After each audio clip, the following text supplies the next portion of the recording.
నాకు ఫుల్ హ్యాపీగా ఉంది.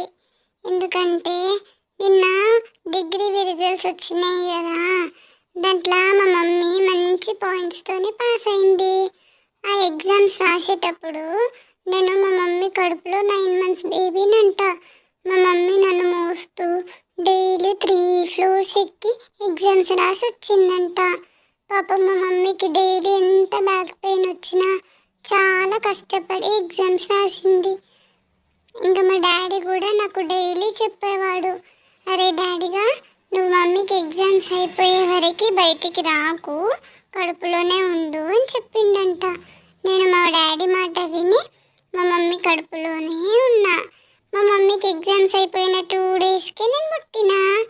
ఇంకా నాకు మా మమ్మీ పాస్ అయిందని సంతోషంలో నిన్న నైట్ నాకు అస్సలు నిద్ర పట్టలేదు. ఇంకా మా అమ్మమ్మతో ముచ్చట పెట్టుకుంటూ